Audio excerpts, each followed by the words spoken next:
The great hall of the Galactic Council buzzed with nervous energy. 307 alien representatives from across the known universe sat in curved rows that rose high toward the domed ceiling. The air smelled of worry and fear. Admiral Zex Hull of the Procyon hegemony stood at the center podium. His blue skin glistened under the bright lights as his four arms moved quickly, pointing at the large screen behind him. "The evidence is clear," he said, his voice deep and echoing through the chamber. "These humans are expanding too quickly. They consume resources at an alarming rate. They fight among themselves constantly. And worst of all, they don't respond to any of our standard communication methods." The screen showed images of Earth from space. Cities glowed at night. Satellites orbited the blue planet. Rockets launched into the darkness. "They have already sent primitive probes beyond their solar system," Zexful continued. "At their current rate of technological growth, they will discover faster than light travel within 30 years. A tall, thin alien with green skin stood up. "But they are just one planet. How can they be a threat to our 300 worlds?" "Ambassador Cleavon, you speak from ignorance," Zexful replied.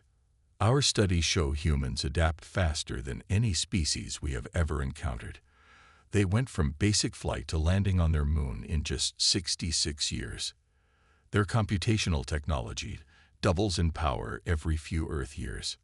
Murmurs spread through the chamber. The council elder, an ancient being with milky eyes and pale skin, raised a bony hand for silence. "What do you suggest, Admiral?"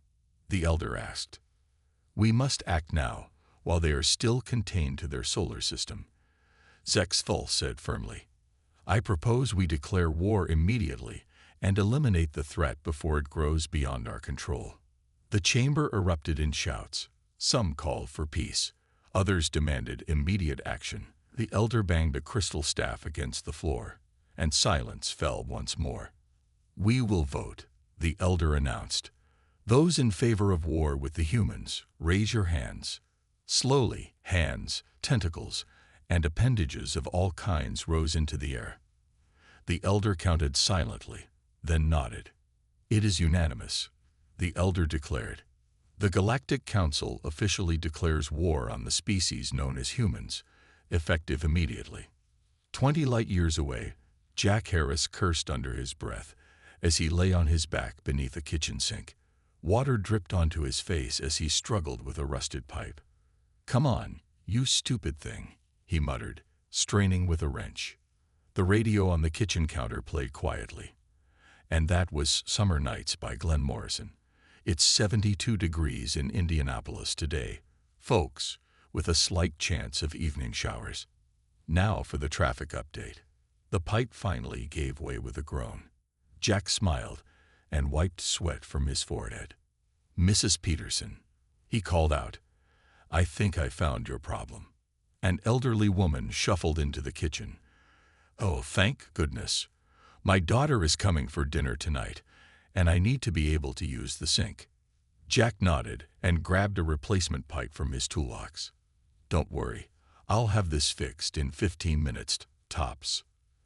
As Jack worked, the Galactic Council's declaration of war was being transmitted across 13 different subspace channels toward Earth. The most advanced communication technology in the galaxy sent formal notice that humanity's days were numbered. But the signals passed unnoticed. Earth's scientists had yet to discover the right technology to detect them. The subspace frequencies remained as mysterious and invisible to humans as colors beyond their visual spectrum. Jack finished the pipe replacement, tested the water flow, and packed up his tools. Mrs. Peterson paid him in cash and added homemade cookies as a bonus. He drove to his next job, completely unaware that, according to the laws of 300 advanced civilizations, his species was now at war with practically the entire galaxy. He was more concerned about making it to the bank before it closed at 5. The Galactic Council wasted no time. Within 3 days of their declaration, they sent their most advanced communication ships toward Earth. 5 gleaming vessels, each the size of a small moon, took positions around Earth's orbit. They were invisible to human radar and telescopes thanks to their cloaking technology. "Begin transmission of the war declaration," ordered Captain Vril, the lead communicator. His yellow eyes blinked sideways as he watched his crew work. "Transmitting on all 157 known frequencies," Captain, replied his communications officer. "We are broadcasting in every format ever discovered, including several we believe humans might understand." The ships hummed with power as they sent their message. "People of Earth, the Galactic Council has declared war upon your species for crimes against the natural order of space.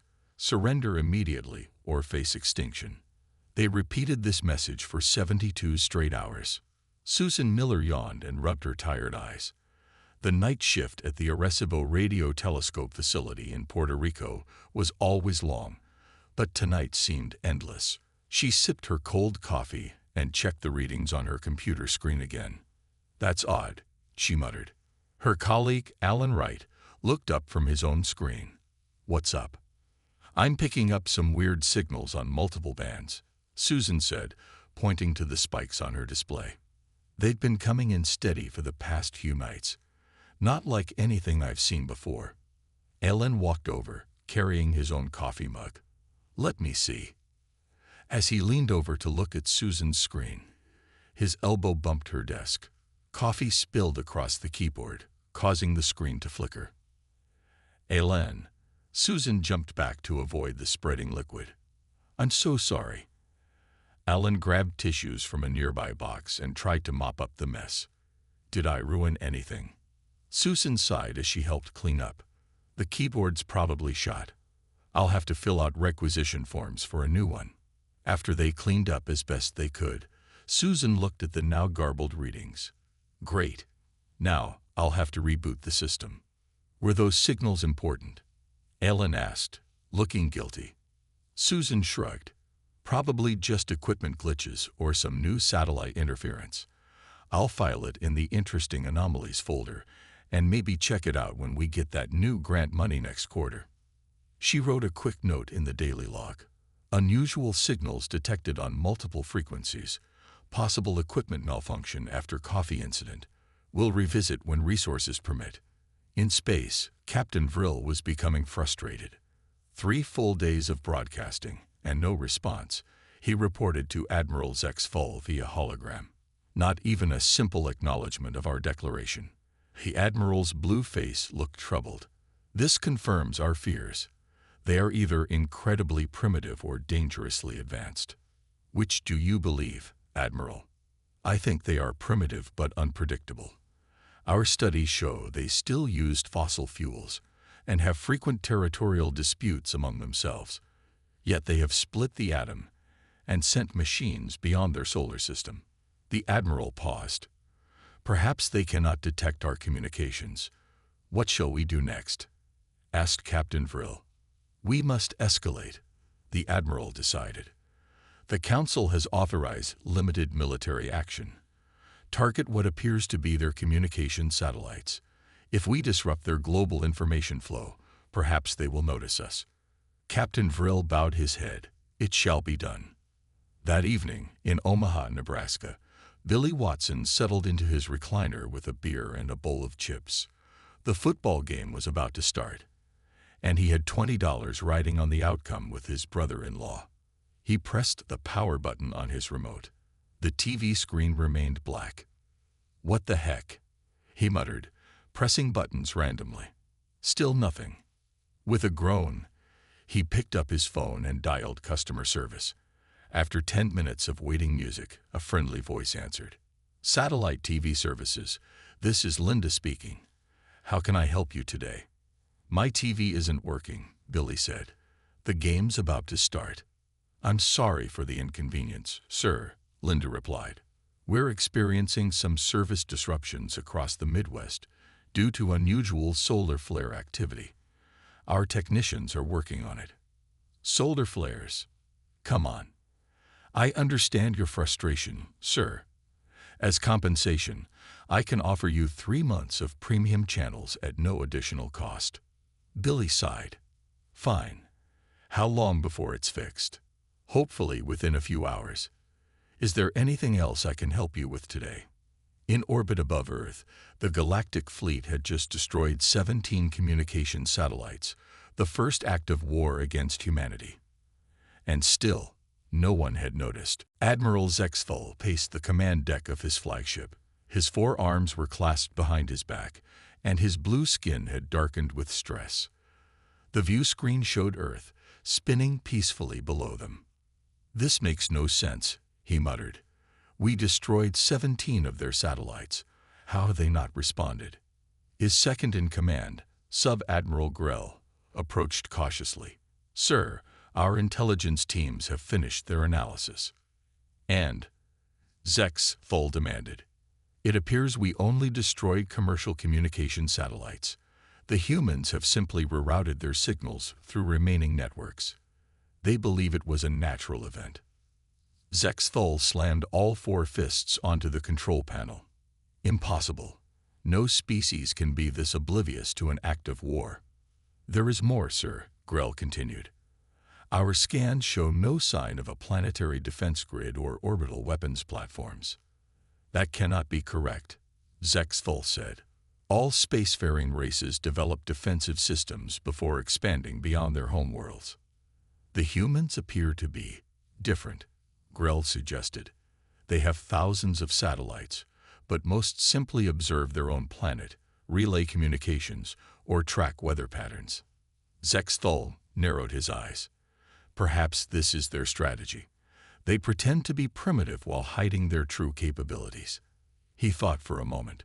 "We must force them to reveal their defenses." He turned to his weapons officer. "Prepare the pulse cannons. Target their moon. Not to destroy it, just enough to create visible impact craters. Even the most primitive species would notice that." The weapons officer bowed. "It shall be done, Admiral." On Earth, Charlie Nelson drove his pickup truck along a country road in Wyoming. It was nearly midnight, and the road was empty. The radio played soft country music as he headed home after a long shift at the oil rig. Charlie glanced up at the full moon shining brightly overhead. It was a clear night, and the stars were out in force. He always enjoyed these late drives home, with nothing but the stars for company. Suddenly, 3 bright flashes appeared on the moon's surface. Charlie blinked in surprise. He pulled over to the side of the road and got out of his truck, staring up at the moon. What the heck was that? He wondered aloud. He watched for a few more minutes, but nothing else happened. Charlie shrugged and got back in his truck. Probably just his tired eyes playing tricks on him, or maybe some meteorites hitting the moon. He'd read about that happening sometimes. He started driving again, his thoughts turning to the cold beer waiting for him in his fridge at home.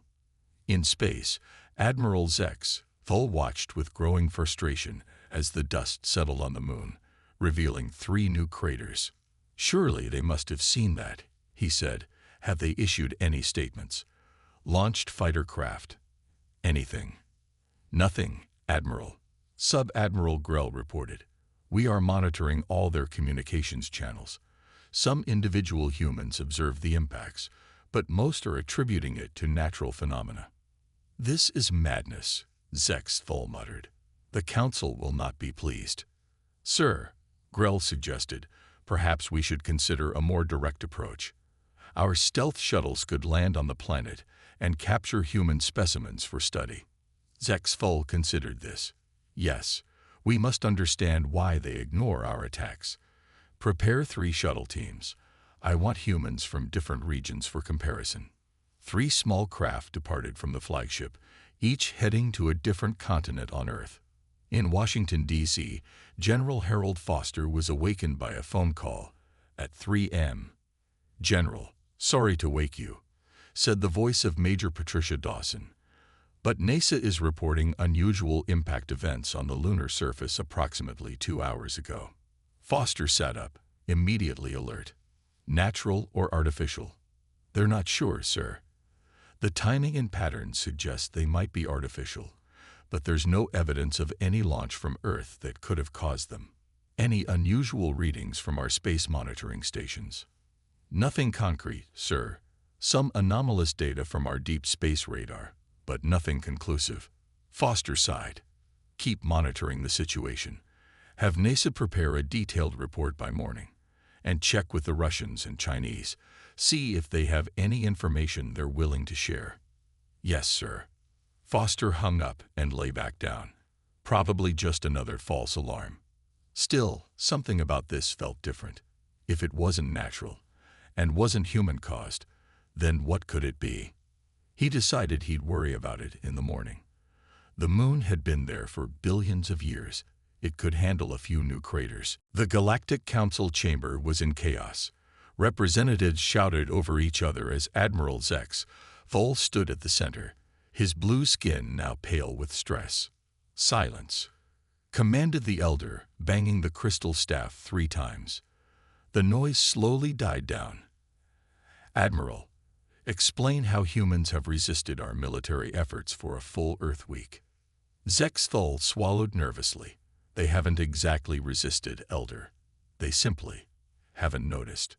Confused murmurs filled the chamber. How is this possible? The Elder asked. You destroyed their satellites and bombarded their moon. Yes, and we sent 3 stealth shuttles to capture specimens, Zex Thol added. All 3 were unsuccessful. The first shuttle had landed in a remote forest in Canada. As the alien team prepared to exit their craft, a group of hikers approached. The aliens quickly activated their invisibility shields, but one hiker, Betty Mason, walked directly into the spacecraft. Ouch! What the heck? Betty had rubbed her forehead where she hit the invisible ship. George, there's something here. Her husband George came over and felt the smooth surface of the invisible craft. Weird. Must be some kind of military test thing. Let's not mess with it. The aliens, afraid of discovery, quickly departed without their specimens, leaving the confused hikers behind. The second shuttle landed in Australia. As they opened their hatch, a poisonous snake slithered inside and bit the mission commander. The aliens, not prepared for Earth's wildlife, quickly retreated to treat their fallen comrade. The third shuttle landed in a field in Iowa, directly in the path of an approaching tornado. The powerful winds damaged their craft, forcing an emergency departure. Zex Thol didn't share these embarrassing details with the Council. Instead, he said, Earth's environment proved more hostile than anticipated. A tall, spindly alien from the Andromeda sector stood up. This is unacceptable. We must show humans our power. I propose we destroy their neighbor planet, the Red One. Surely they would notice that. The council members buzzed with agreement. The elder raised a hand. Very well. Admiral Zex Thol, you are authorized to deploy the Planet Cracker ships to destroy Mars. This demonstration should finally get humanity's attention. Zex Thol bowed. It will be done. 3 days later, 5 massive ships surrounded Mars. Each was the size of Earth's moon, bristling with weapons capable of shattering planets. They positioned themselves at strategic points around the Red Planet. All ships report ready, Admiral. Sub-Admiral Grell announced. Begin the firing sequence, Zex Thol ordered. Massive energy beams shot from each ship, connecting at Mars' core. The planet's surface began to crack, revealing molten material beneath. After 30 minutes of continuous firing, Mars broke apart into thousands of large fragments, its core exploding in a brilliant flash. Target destroyed, Admiral, Grell reported. Excellent. Now we wait for Earth's response. At NASA's Jet Propulsion Laboratory in California, Engineer Paul Green stared at his computer screen with a frown. He was checking routine data from the Mars observation satellites when the feed suddenly went dead. That's weird, he muttered. He ran a diagnostic check, but the system showed no errors. The satellites simply stopped transmitting. Paul checked the time. 6:30 p.m. on Friday. Most of his colleagues had already left for the weekend. He opened his email and wrote a quick message to his supervisor, Karen Thompson. Hi Karen, all Mars satellites stopped transmitting at 1827 Pacific Standard Time. No error codes or warnings. Could be a solar flare or system glitch. Please advise. He hit send and immediately received an auto reply. I will be out of office on vacation in Hawaii until May 15th. For urgent matters, please contact Frank Davis. Paul sighed. It was probably nothing serious, just another glitch in the aging satellite network. He thought about calling Frank, but decided it could wait until Monday. The red planet wasn't going anywhere. He shut down his computer, grabbed his jacket, and headed out. He had tickets to a baseball game, and he didn't want to be late. Mars would still be there on Monday. Little did he know, it wouldn't. Admiral Zexful stared at the view screen showing the floating remains of Mars. The planet was now just a field of rocks drifting in space. Surely, the humans would respond to this. He had positioned monitoring ships near Earth to observe their reaction. Any response from the humans yet? He asked for the 5th time, in an hour. Sub-Admiral Grell checked the data again. Nothing official, sir. Some of their astronomers have noticed Mars is different, but most humans are going about their daily lives as if nothing happened. This is impossible. Zexful shouted, his 4 hands clenched into fists. We destroyed an entire planet in their system. How can they ignore this? Sir, Grell suggested cautiously, perhaps we should try a different approach. Our intelligence suggests humans are more concerned with events that directly affect their daily lives. What do you propose? We could send shapeshifters to infiltrate their society. They could gather information and help us understand why our attacks have been ineffective. Zexful nodded slowly. Yes, we need to understand these creatures better. Prepare our best infiltration agents. Meanwhile on Earth, amateur astronomer Greg Simmons peered through his backyard telescope in Bend, Oregon. He adjusted the focus, then gasped. Honey, he called to his wife. Come look at this. Lisa Simmons came outside, wiping her hands on a kitchen towel. What is it? I can't find Mars. It should be right there, but I can't see it. Lisa looked through the telescope. Maybe you're looking in the wrong place. I've been tracking planets for 20 years, Greg said. I know where Mars should be. Lisa shrugged. Well, maybe it's just cloudy up there or something. Cloudy? In space? Greg shook his head. I'm going to post about this on my astronomy forum. Inside their house, Greg typed a quick message. Mars not visible tonight. Anyone else noticed this? A few responses came in quickly. Yeah, I can't see it either. Weird atmospheric conditions, maybe. Government testing something they're not telling us about. Probably just dust storms on Mars. Happens all the time. Greg frowned at the responses. Something big was happening, but nobody seemed too worried. He decided to email his old college friend who worked at an observatory. Maybe they would have answers. 3 days later, Agent Torb of the Galactic Council's Elite Infiltration Corps arrived in the small town of Pine Creek, Oregon. His shape-shifting technology allowed him to appear as a human male of average height and build. He had studied Earth's languages and customs extensively, though only in theory. Sword walked into the local diner, trying to act casual. He had chosen a small town for his first contact, thinking it would be easier to blend in. He sat at the counter and looked at the human female behind it. Greetings, Earth person, he said, trying to sound natural. I would like to consume nutrition, as we humans often do.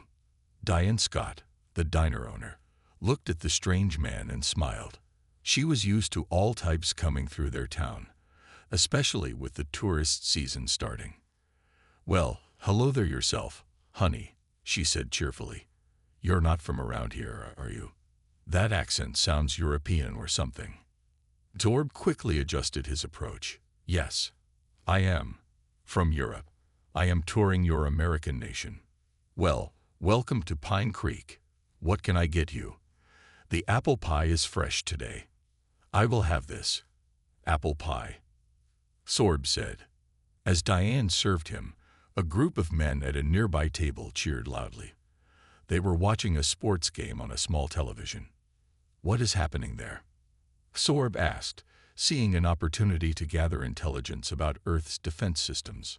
Oh, they're just excited about the football game, Diane explained. Cowboys are up by 7 in the fourth quarter. Football. This is important to humans. Important? Honey, around here, football's practically a religion. Diane laughed.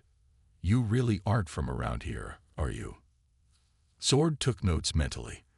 These humans seemed obsessed with trivial competitions while ignoring planetary destruction. He would need to study them more closely. Tell me about this football, he said. And also, has anyone mentioned the recent destruction of the planet Mars? Diane laughed again. You're a funny one. Here, have some extra pie on the house. The Galactic Council met in an emergency session. The Grand Chamber was silent as Admiral Zex Hull delivered his report. We have destroyed satellites, bombarded their moon, completely obliterated Mars, and inserted infiltration agents, he said, his voice echoing in the quiet hall. Yet the humans continue their daily activities as if nothing has happened. The Elder's ancient face showed rare concern. This is unprecedented. No species has ever ignored a war declaration, let alone the destruction of a neighboring planet. A reptilian representative hissed from her seat. Perhaps they are more advanced than we realized. Maybe they are testing us, waiting to reveal their true power. Murmurs of fear spread through the chamber. The humans' lack of reaction was more terrifying than any weapon they might possess. What have our infiltration agents discovered? The Elder asked. Admiral Zex Hull consulted his datapad. Agent Xorb reports that humans spend much of their time discussing sporting events, weather patterns, and food. Their news programs barely mention the destruction of Mars. One scientist called it an unusual astronomical event worthy of further study when funding becomes available. The council chamber erupted in disbelief. Silence, commanded the Elder. We must consider the possibility that humans possess technology or powers beyond our understanding. Their apparent indifference may be their greatest weapon. Back on Earth, Joe Baker and his daughter Samantha sat in their backyard in rural Montana. It was a clear night, perfect for Joe to teach his daughter about the stars. He had built a small telescope from a kit he ordered online. Can we see the planets, Dad? Samantha asked excitedly. Sure can, sweetheart, Joe said, adjusting the telescope. Let's start with Jupiter. It's the bright one over there. Samantha peered through the telescope. Wow, I can see the stripes. Joe smiled. Pretty amazing, right? Now let's try to find Mars. He moved the telescope slowly, scanning the area where the red planet should be. He frowned. That's strange, he muttered. What's wrong, Dad? I can't seem to find Mars. He checked his star chart app on his phone. It should be right there. Instead of the familiar red dot, Joe saw several small bright objects clustered together. They weren't on any of his star charts. Maybe it's a new satellite network. He wondered aloud. Samantha looked through the telescope. Cool. Can I take pictures for my science project? What's your project about? Joe asked. Light pollution and how it affects stargazing. Samantha explained. Ms. Rogers says we need to show how man-made objects in space can interfere with astronomical observations. Well, whatever those lights are, they'd be perfect for your project. Joe agreed. What Joe and Samantha were actually seeing were the 5 planet cracker ships still positioned where Mars used to be, their energy cores glowing as they maintained formation. The next day at school, Samantha proudly showed her teacher the photos. See, Ms. Rogers. Dad says these might be new satellites where Mars usually is. They're causing light pollution that makes it hard to see other stars. Her science teacher studied the photos with interest. This is excellent work, Samantha. I've never seen this particular satellite formation before. Samantha's project won 3rd place at the science fair the following week.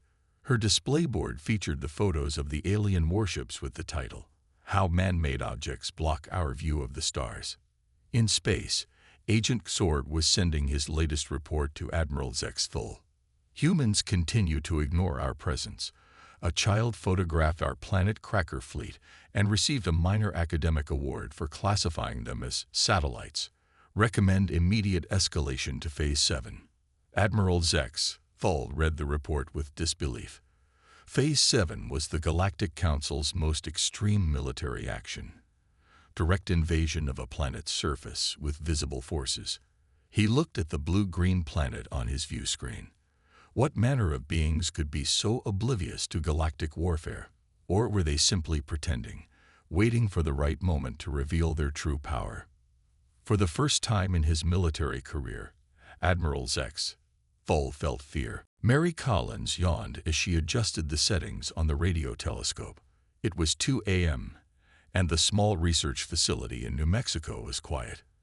As a college student doing a summer internship, she often got stuck with the overnight shifts that nobody else wanted. 2 more hours, she mumbled to herself, sipping cold coffee. Then I can sleep. Mary was supposed to be cataloging radio signals from a specific sector of space, part of an ongoing project to map cosmic background radiation. It was boring work, but it looked good on her resume. She adjusted the frequency range, following the standard protocol. Suddenly, her screen filled with unusual patterns. Mary sat up straight, suddenly wide awake. What the heck? The patterns weren't random. They had structure, repeating elements that almost looked like language. Mary quickly saved the data and adjusted the telescope to focus better on the signal source. More patterns appeared. She had never seen anything like this before. According to the coordinates, the signals were coming from near where Mars should be. Mary checked the astronomical charts and frowned. Mars wasn't showing up in the expected position. She grabbed her phone and called her roommate, Eric Martinez, who was majoring in linguistics. Eric, I know it's late, but I need your help with something.